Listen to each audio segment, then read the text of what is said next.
It was the entry of Songhay when Mansa Musa had taken 2 hostages from Songhay, and this was after the death of Mansa Musa, Ali Colon, and Suleiman Nair.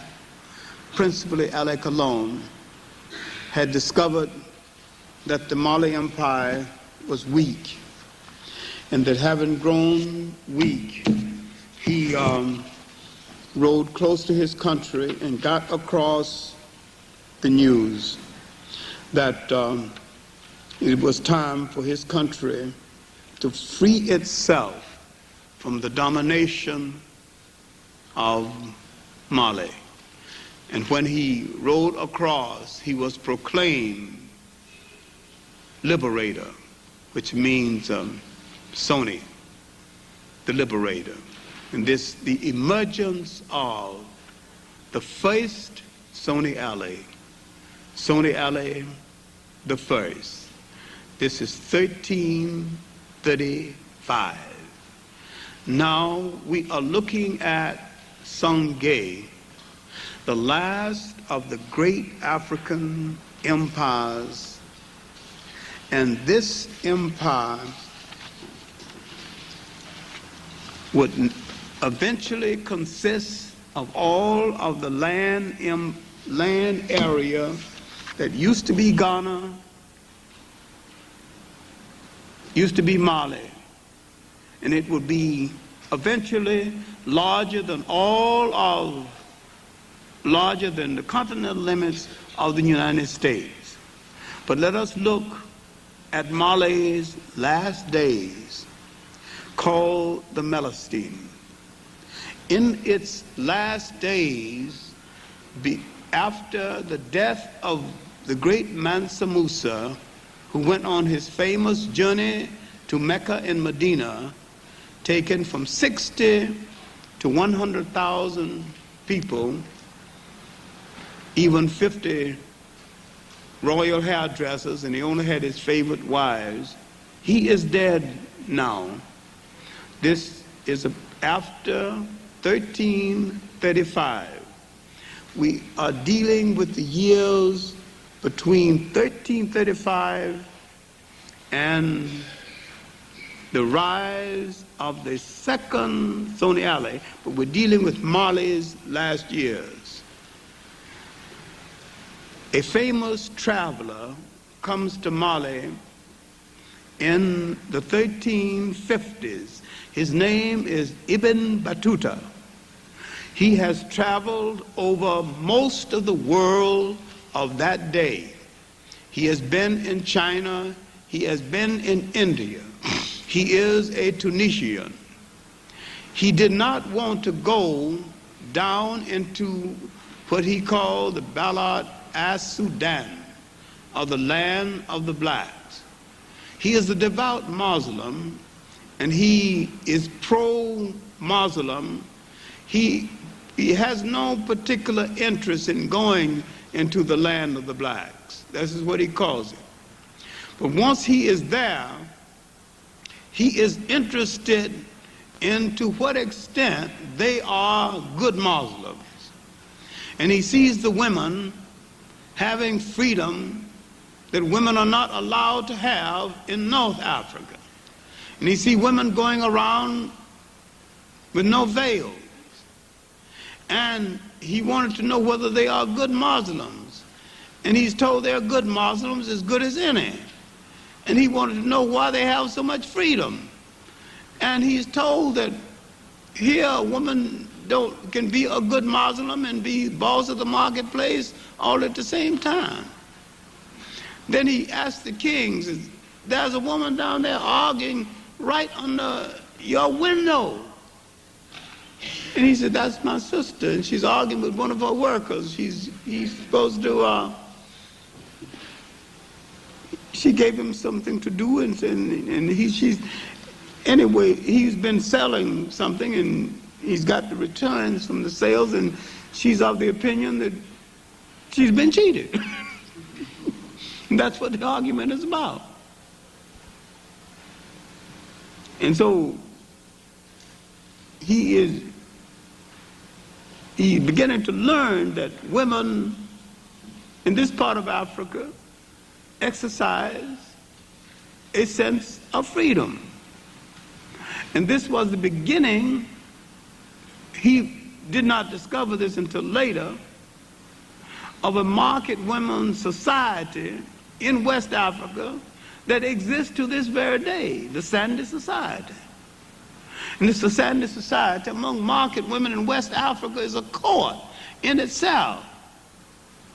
And it is so strong that these women can put you on trial and punish you, and you never know how it was done or who did it. And right now, some of them are millionaires.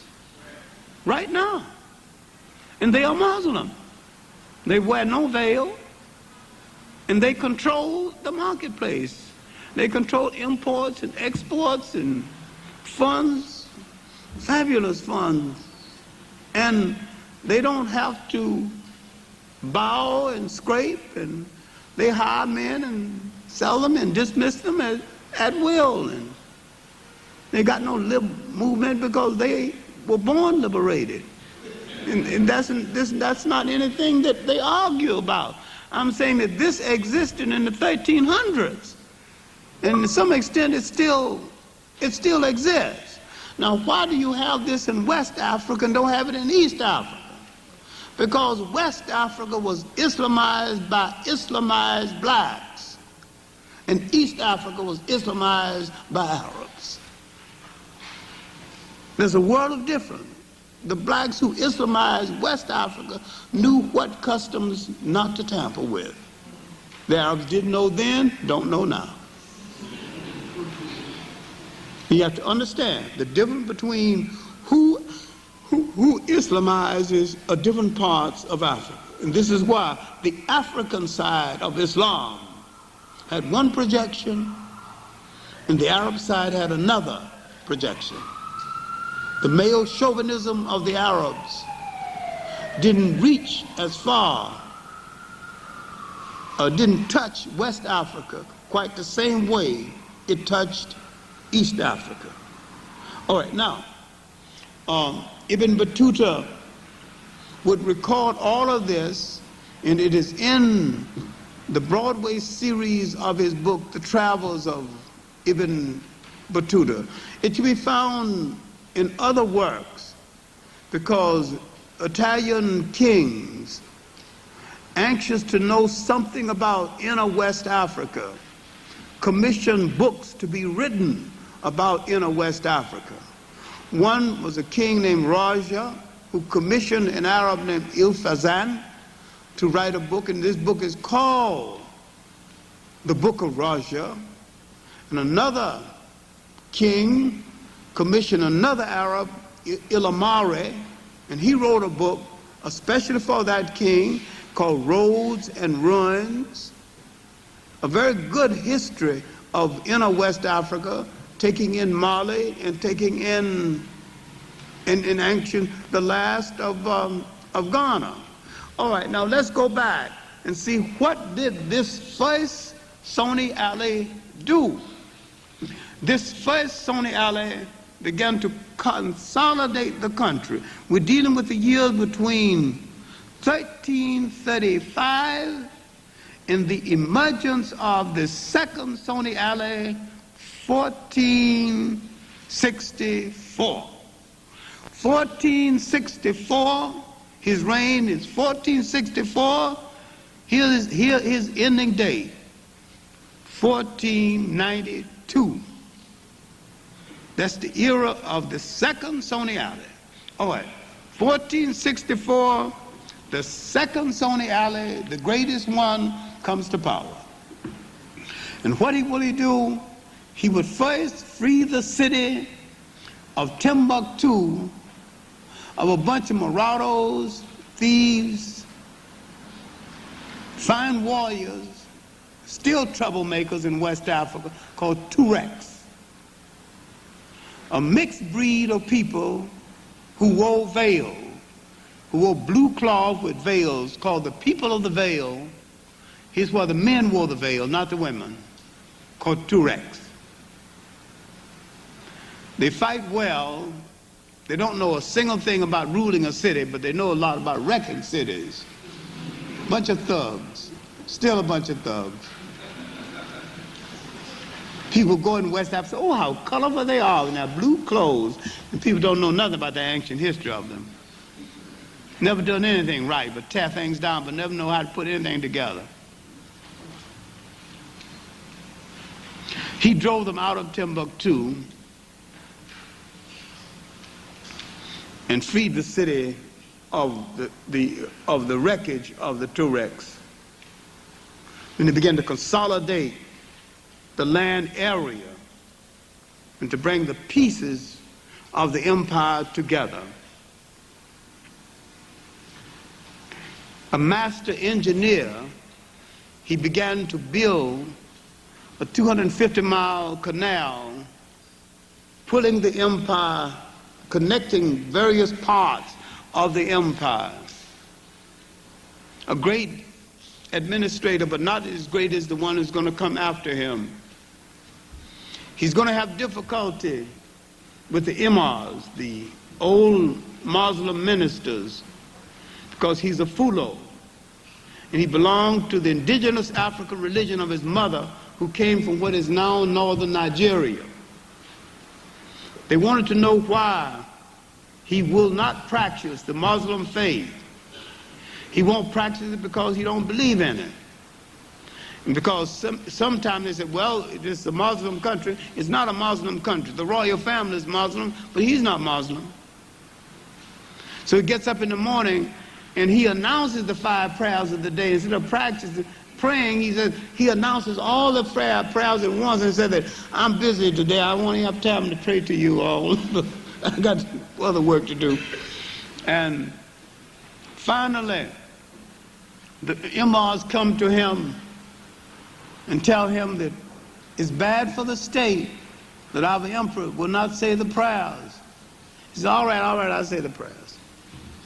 And so they go to the mosque, sneak in and watch him.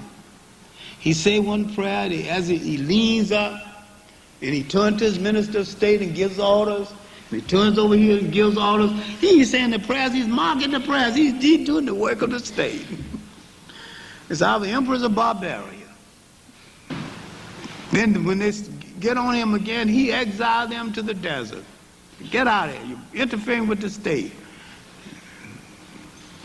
Then the imams turned to a devout Muslim, Muhammad Ituri, a commoner, the only one who can control the ferocious temper of Sony Ali. So he calms him down and sends the